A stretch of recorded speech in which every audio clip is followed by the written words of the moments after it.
السلام عليكم ورحمة الله وبركاته. أصحاب تقاليقة وجنر كيني ماما شرف وإذا سو دواد مeel kastoo dunida daafida ka joogtiin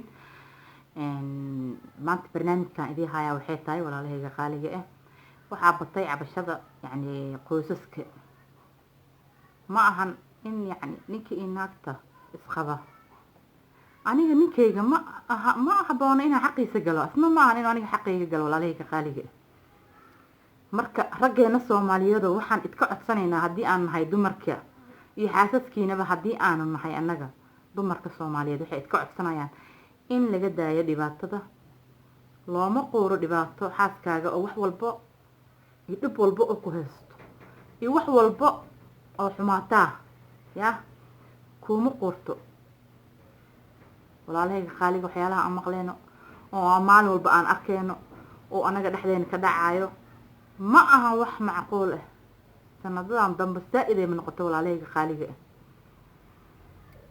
waxaad arkaysaa nin naagtiisii lacagtii masruufkii asaga laga rabay ayada dhiibeyso ee u soo diraysa ilmihii in uu ku maareeyo oo biilkoodii waxbarashadii dugsiga inuu kaga dhiibo horta biilkiyaa lagu leeyahay ninka ama naagta waxa biil lagu leeyahay ninka Soomaal maalintuu sheeqa nikaaxa dhacayo oo hor istaagsan yahay oo lagu nikaaxayo baa waxa la leeyahay heblaaye hebel mas'uuliyadeeda dhan aday ku fooshay oo asaga naga mas'uul ilaahay ka soo asaga mas'uul naga ah marka ma ahan mas'uuliyada in lagu ciyaaro ma ahan in lagu ciyaaro dhaqankeena in laga taga ma aha walaalahayga qaaliga ah hooyadii hadii ay isku dayday inay wax maara boolkii ayadii dhinaceeda ka maareyso wax ka qabato wax walba suubiso hadii hadana wax walba lagu ciyaarayo walaalahayga qaaliga maxaa hagaagayo si gabar aan aqaano oo saaxiibtay ku dhacdo kaleeto gabadhaas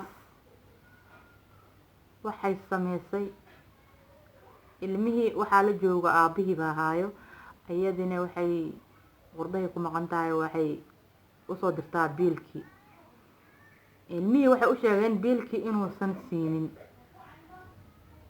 oo raashinkii oo kale guriga ma yaalo wixii qodol daruuriga loo baahnaa dhan ma yaalo meeshaas waxa ka dhacday dhibaato ilmihii waxay leeyahay hooy waxba ma haysano ayadina wixii way soo dirtay asagii wixii loo soo diray jeebkiisa oo gashtay ayadii waxay taagan tahay ilaa inuu furo maahan wax kale ma jiro anoo u soo dhididay oo mishaarkii ilmihayga aan u soo dirtay soo jeebka ma u soo gashan bisoo ogeeyaa madaxayga inuu isiiyo waa marka burburka iyo kala tagga qoyska maxaa koos karay kara waxa koos karay kara waxyaalahaas oo kale walaalahayga qaaliga ma ahan marka in mar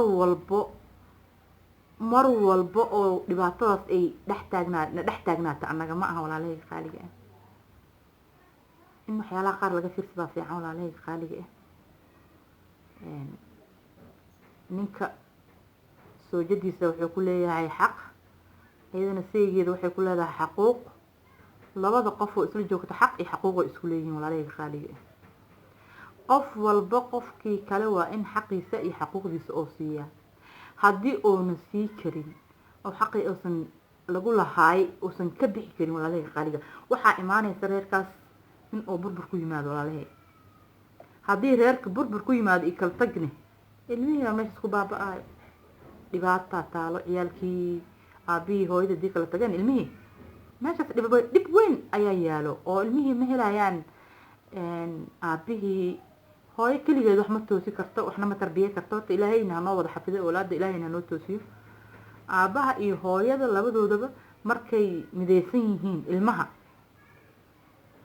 ilmaha markaas way midoobayaan oo akhlaaqdooda tarbiyoontooda wixii oo dhan waa isla taagan yahay Soomaa laakiin hadii kala tag iyo burbur reerkaas oo ku yimaado waxa waaye ilmihii baa ayagana dayacan meeshaas ku baaba'ayo dhibaato kaga imaanaysa raggeena Soomaaliyeed waxaan iskugu talinayaa in xaasaskiina aad xaq dhortiin oo xaq iyo xaquuqda Ilaahay ku waajibkaaga dhigay aad siisid xaaskaaga oo aadan dhibaato u geysan oo aadan qalbiga aad ka dilin oo aadan maskaxda ka buuqin walaalahayga qaaliga qofka bilaadanka maskaxda ayuu ku socdaa hadii maskaxday laga galana qofkaas hadda maxaa u yaalay wax u yaal ma lahan taas waxaa keeni karta dhibaatooyinka badan. marka waxaa fiican in la iska dhaafo dhibaatooyinkaas oo si wanaag lagu wada joogo, si burbur badan iyo dhibaatada xagga ilmaha aysan kaga imaanin, oo meeshaas reer fiican loo wada noqdo walaalahayga ayaa loo baahan yahay. waxaa fiican inaan ka wada fakarno si aan u sameyno burburkaas uga hortagno iyo kala tagaas badan. haddii aan lagu kala tagin oo yacni burburkaas iyo laga hortagin, waxa waaye reerihii badan way baaba'ayaan oo kala tagayaan, ilmihiina meeshaas ku dayacmaan. ma ahan ilmaha inuu marka saas ku dayacmaan walaalahayga. aan suubino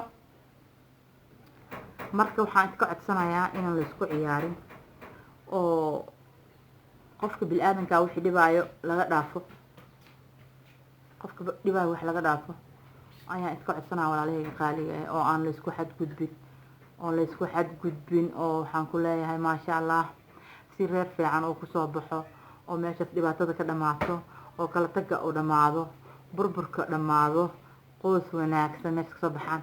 marka walaalahayga qaaliga ah aan la is ogaado, raggeena Soomaaliyeed oo aan is ogaano, oo yaan lagu ciyaarin hooyooyinka, oo xaaskaaga ha ku ciyaarin, oo annaga waxna lagu ciyaaran ma nihin. maasha Allah tabaarakallah, waan idin dhalnay, waa idinla dhalanay, waan idin dhaxnay.